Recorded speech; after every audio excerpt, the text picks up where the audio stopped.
है। तुम्हारे घर से अंगूठी मिली है और यही सबसे बड़ा सबूत माना जा रहा है। हमारे पास इसी आधार पर फैसला करना होगा। हमें सच जानना है और उसी अनुसार न्याय करना है। मैंने चोरी नहीं की, मुझ पर भरोसा कीजिए, मैं कभी किसी की चीज नहीं चुराऊंगा। ये सब झूठा इल्जाम है। मुखिया जी, मैं गरीब जरूर हूँ लेकिन चोर नहीं हूँ। मैंने किसी की चीज हाथ नहीं लगाई। किसी ने जानबूझकर मुझे फंसाया है ताकि मुझे बदनाम किया जा सके। लेकिन पंचायत के कई लोग अब सेठ की बातों में आ चुके थे। ऐसे आदमी को गांव से निकाल देना चाहिए। इसे यहाँ रहने का कोई हक नहीं।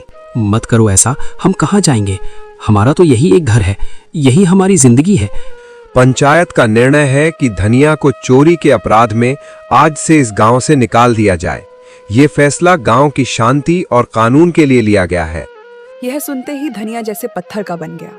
उसकी माँ की आंखों से आंसू बहने लगे। गौरी रोने लगी। धनिया, तुम्हें आज ही इस गांव को छोड़ना होगा।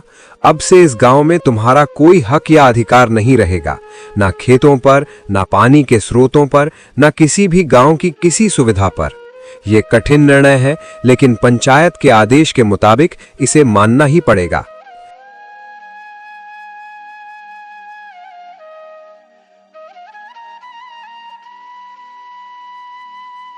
यह सुनकर धनिया ने एक बार पूरे गांव की तरफ देखा।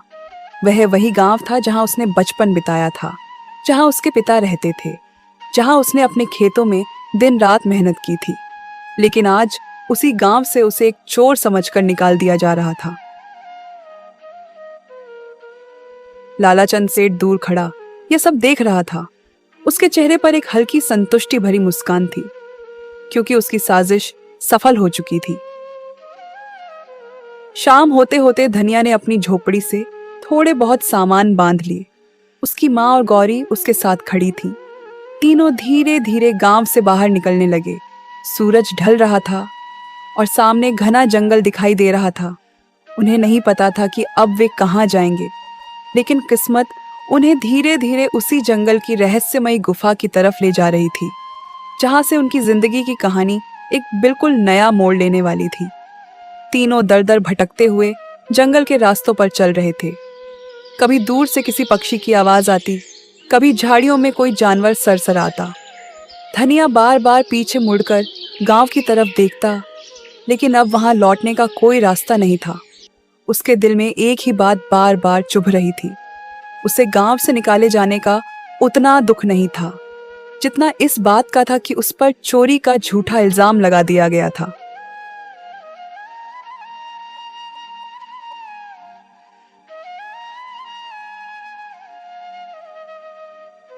माँ, गौरी, हम कहाँ जाएंगे? हे ईश्वर, मैंने कभी किसी का बुरा नहीं किया, किसी का अधिकार नहीं छीना, किसी को दुख नहीं दिया। फिर भी आज मुझे चोर समझ लिया गया, मेरी मेहनत और ईमानदारी पर शक किया गया। लेकिन मैं जानता हूँ कि सच्चाई अंततः जीतती है और आपकी न्यायपूर्ण दृष्टि के सामने किसी का छल और अन्याय टिक नहीं सकता। उसकी आंखें भर आईं, लेकिन वह अपने आंसू अपनी माँ और बेटी के सामने छुपा रहा था। तभी गौरी ने धीरे से कहा, बाबा, मुझे याद है जब मैं जंगल से लकड़ियां लेने आती थी तो रास्ते में एक बहुत बड़ा पेड़ है। उसका तना इतना चौड़ा है कि उसके नीचे हम लोग आराम से रात बिता सकते हैं। वहाँ थोड़ा सा खुला मैदान भी है। सच कह रही हो बेटी? इतना बड़ा पेड़ है कि हम सब वहाँ आराम से रात बिता सकते हैं? हाँ बाबा, वहाँ जमीन भी साफ है और सुरक्षित लगती है। अगर आप चाहें तो हम आज की रात वहीं रुक सकते हैं। मैं आपको रास्ता दिखा दूंगी। धनिया ने अपनी माँ की तरफ देखा। बूढ़ी माँ बहुत थक चुकी थी। बेटा, अगर सच में ऐसा बड़ा और सुरक्षित पेड़ है तो वहीं चलकर थोड़ा आराम कर लेते हैं। रास्ते में थकान भी कम होगी और हम सब एक साथ ठहरकर रात गुजार सकते हैं। तीनों उसी दिशा में चल पड़े। कुछ देर बाद सच में उन्हें एक बहुत बड़ा और पुराना पेड़ दिखाई दिया। उसकी मोटी जड़ें जमीन से बाहर निकली हुई थीं और उसकी शाखाएं चारों तरफ फैली हुई थीं। पेड़ इतना बड़ा था कि उसके नीचे काफी जगह खाली थी। धनिया ने चारों तरफ देखा। जंगल धीरे धीरे अंधेरे में डूब रहा था। आज की रात हम यहीं रुकेंगे। यहाँ ठहरना सुरक्षित रहेगा और थोड़ी देर आराम भी हो जाएगा। बाबा, आप और दादी यहीं आराम से बैठिए, मैं थोड़ी देर में वापस आती हूँ। कहाँ जा रही हो बेटी इतनी रात में? पास में कुछ फल वाले पेड़ हैं, मैं दादी के लिए ताज़ा और मीठे फल लेकर आती हूँ। जल्दी आ जाऊंगी बाबा। धनिया कुछ कह पाता उससे पहले ही गौरी पास की झाड़ियों की तरफ चली गई। थोड़ी देर बाद वह वापस लौटी। उसके हाथों में कुछ जंगली फल थे। उसने वे फल अपनी दादी के हाथ में रख दी। बेटी तू खुद खा ले, मुझे कोई फर्क नहीं पड़ेगा। पहले आप खाइए दादी, आप सबसे ज्यादा थकी हुई हैं। मैं तब तक इंतजार कर लूंगी, आपका पेट भरा होना जरूरी है।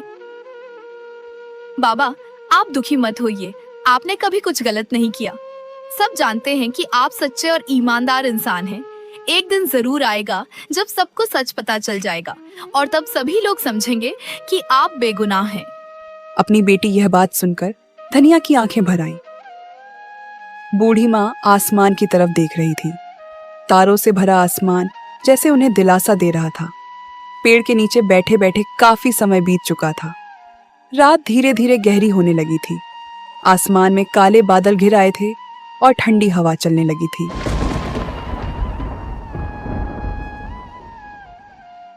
अचानक बिजली चमकी और कुछ ही पलों बाद तेज बारिश शुरू हो गई। पहले तो हल्की हल्की बूंदें गिरने लगीं, लेकिन देखते ही देखते बारिश बहुत तेज हो गई।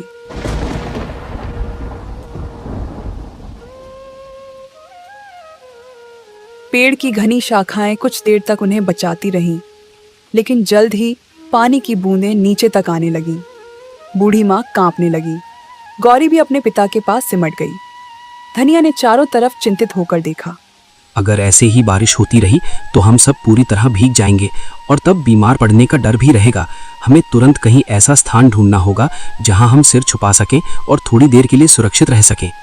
यह सोचकर धनिया तुरंत उठ खड़ा हुआ। वह बारिश में भीगते हुए आसपास जगह ढूंढने लगा।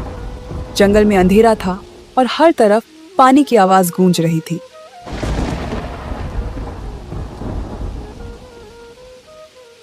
कुछ देर तक इधर उधर देखने के बाद अचानक उसकी नजर थोड़ी दूर पहाड़ी के पास बने एक अंधेरे से मुंह पर पड़ी। वह ध्यान से देखने लगा। बारिश की चमकती बिजली में उसे साफ दिखाई दिया। वह एक गुफा थी। धनिया जल्दी से अपनी माँ और गौरी के पास आया और बोला, चलो, मुझे सामने एक गुफा दिखाई दे रही है। वहां जाकर हम बारिश से बच सकते हैं और थोड़ा आराम कर सकते हैं। जल्दी चलते हैं, बारिश तेज हो रही है। तीनों जल्दी जल्दी उस तरफ चल पड़े। कुछ ही देर में वे उस गुफा के अंदर पहुंच गए। गुफा अंदर से काफी बड़ी थी। सबसे अच्छी बात यह थी कि गुफा के अंदर न तो पानी टपक रहा था और न ही तेज हवा आ रही थी। बाहर जोरदार बारिश हो रही थी, लेकिन गुफा के अंदर एक अजीब सी शांति थी, जैसे यह जगह उन्हें सुरक्षित रखने के लिए ही बनी हो। धनिया ने राहत की सांस ली। कम से कम आज की रात हम यहाँ आराम से गुजार सकते हैं। धीरे धीरे थकान के कारण तीनों वहीं बैठते बैठते सो गए। सुबह जब धनिया की आंख खुली तो बारिश रुक चुकी थी। गुफा के बाहर से हल्की धूप अंदर आ रही थी। पक्षियों की चहचहाहट फिर से जंगल में सुनाई देने लगी थी। धनिया उठकर बाहर गया और चारों तरफ देखा। जंगल हरियाली से चमक रहा था। वह कुछ देर चुप खड़ा रहा और सोचने लगा। फिर वह गुफा के अंदर वापस आया। उसकी माँ और गौरी भी अब जाग चुकी थी। जब तक हमें रहने के लिए कोई और जगह नहीं मिल जाती, हम इसी गुफा में रहेंगे। बूढ़ी माँ ने सहमति में सिर हिलाया। गौरी भी खुश हो गई। बाबा यह जगह तो अच्छी है, यहाँ हमें बारिश और हवा से भी डर नहीं लगेगा।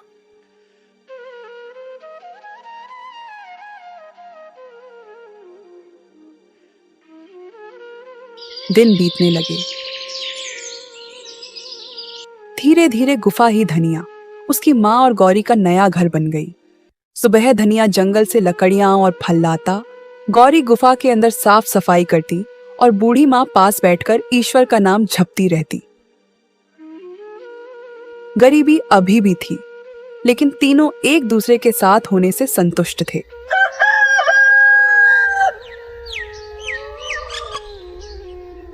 एक दिन सुबह गौरी गुफा के अंदर झाड़ू लगा रही थी। वह धीरे धीरे गुफा के कोने कोने की धूल साफ कर रही थी। झाड़ू लगाते लगाते वह गुफा के पीछे वाले हिस्से तक पहुंच गई। वहां पत्थरों के बीच कुछ अजीब सा दिखाई दिया। गौरी रुक गई। उसे लगा जैसे वहां कोई पुरानी थैली पड़ी हो। उसने झुककर उसे उठाया। उस थैली के अंदर चमकते हुए सोने के सिक्के भरे हुए थे। गौरी घबराकर जोर से चिल्लाई, बाबा, बाबा जल्दी आइए। क्या हुआ बेटी? गौरी ने कांपते हाथों से वह थैली अपने पिता को दिखाई।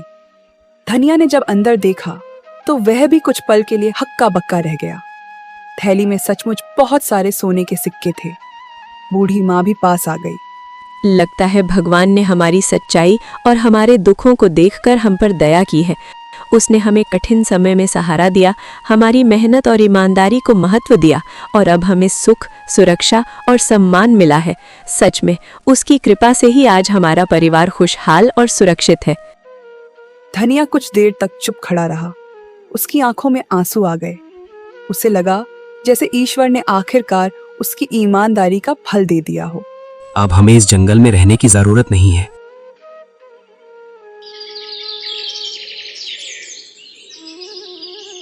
कुछ ही दिनों में धनिया ने उन सिक्कों में से थोड़ा सा इस्तेमाल करके पास के एक दूसरे गांव में छोटा सा घर खरीद लिया। वह अपनी माँ और गौरी के साथ वहां रहने लगा। धीरे धीरे उसने फिर से छोटा सा खेत भी ले लिया और मेहनत करने लगा। अब उनकी